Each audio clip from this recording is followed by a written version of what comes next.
Hi bro. మీ పేరు? Ashik. So love marriage best arrange marriage best అంటే ఏం చెప్తారు? ప్రజెంట్ ఉన్న జనరేషన్ అసలు మ్యారేజ్ చేసుకోవడం వేస్ట్.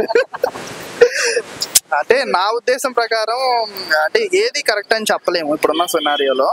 సో లవ్ అని చెప్పలేము, అరేంజ్ అని చెప్పలేము. పెద్దవాళ్ళు కుదిరిచ్చిందేమో కొన్నిసార్లు సక్సెస్ అవుతున్నాయి, ఫెయిల్ అవుతున్నాయి. లవ్ మ్యారేజ్ కూడా అంతే. చూజ్ చేసుకున్న అమ్మాయి కొన్నిసార్లు కరెక్ట్గా ఉంటే సక్సెస్ఫుల్గా వెళ్తుంది ట్రాక్ అనేది. అమ్మాయి కరెక్ట్గా లేకపోతే గోవింద. లవ్ మ్యారేజ్ ఎక్కువగా బ్రేకప్ కావడానికి రీజన్స్ ఏంటి? బ్రేకప్ కావడానికి రీజన్స్ అండర్స్టాండింగ్స్. బ్రేకప్ కావడానికి ముందు మెయిన్గా అండర్స్టాండింగ్ లేకపోవడం బ్రో. తర్వాత కొన్నిసార్లు ఈగోకి వెళ్ళిపోతున్నారు.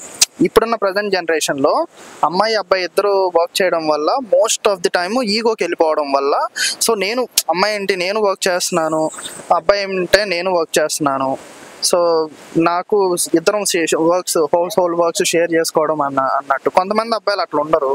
సో నువ్వే వర్క్ చేయాలని అట్లా కొంచెం ఈగోస్ వెళ్ళడం వల్ల మ్యాక్సిమం బ్రేకప్స్ జరుగుతున్నాయి. నా ఉద్దేశం అదండి. బయట జనరేషన్ అమ్మాయి చూసుకుంటే ఏ రకంగా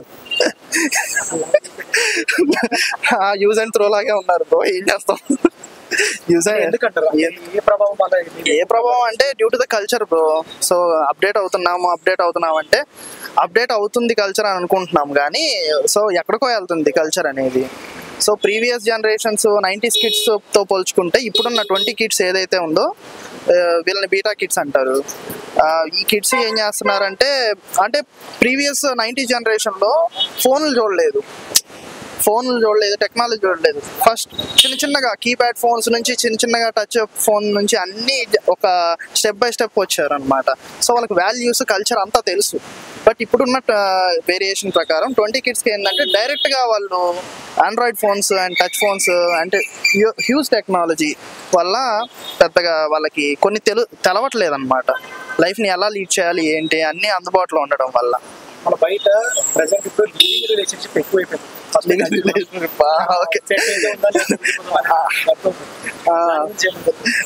ఫస్ట్ గవర్నమెంట్ తాడదీయాలి ఫస్ట్. ఎందుకంటే ఈ గవర్నమెంట్ ఈ రూల్స్ అన్ని అంతకుముందు అవన్నీ ఇల్లీగల్, ఇప్పుడు లీగల్ చేసింది. లీగల్ చేయడం వల్ల క్రైమ్స్ ఎక్కువ అవుతున్నాయి.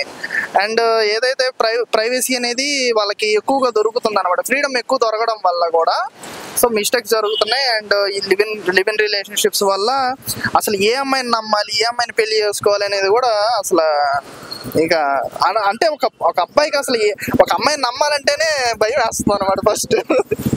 అది ఇప్పుడు మళ్ళీ కొన్ని వీడియోలు చూస్తున్నట్టయితే 20 lakhs 40 lakhs. అయ్యో అదే బ్రో, వాళ్ళ సైడ్ నుంచి ఎఫర్ట్ ఉండదు, ఇటు నుంచి ఎఫర్ట్ ఉండాలి. అందుకే అంటే అందుకే బ్రేకప్స్ అయిపోతున్నాయి అనమాట. లాస్ట్ మ్యారేజ్ చేసుకోవచ్చు బ్రో, కానీ ఒక మంచి చక్కటి పల్లెటూరు అమ్మాయిని చేసుకుంటేనే బెటర్. ఎందుకంటే వాళ్ళకి తెలియదు. ఒక అబ్బాయి తీసుకెళ్ళి ఒక ఆల్రెడీ కొంచెం అప్డేట్ ఉన్న అబ్బాయి ఆల్రెడీ ఒక పల్లెటూరు అమ్మాయిని చేసుకోగలిగితే వాళ్ళకి పెద్ద నాలెడ్జ్ తెలియదు కాబట్టి భర్త ఏది తీసుకెళ్ళి చూపించగలిగితే వాళ్ళు ఎక్సైట్ అవుతారు. ఆల్రెడీ ఒక సిటీలో ఉండే అమ్మాయికి ఏదన్నా తీసుకెళ్ళినా ఆల్రెడీ ఎక్సైట్మెంట్ ఉండదు అనమాట. సో ఎక్సైట్మెంట్ ఉండకపోవడం, మేము ఆల్రెడీ చూసేసాంలే అనే ఇది ఉండడం వల్ల అబ్బాయికి డిసప్పాయింట్ అవడం వల్ల సో బ్రేకప్స్ జరుగుతున్నాయి, ఈగోస్ వెళ్ళిపోతున్నాయి. సో అది చేసుకోవచ్చు, బట్ చూస్ ద బెస్ట్ అంతే.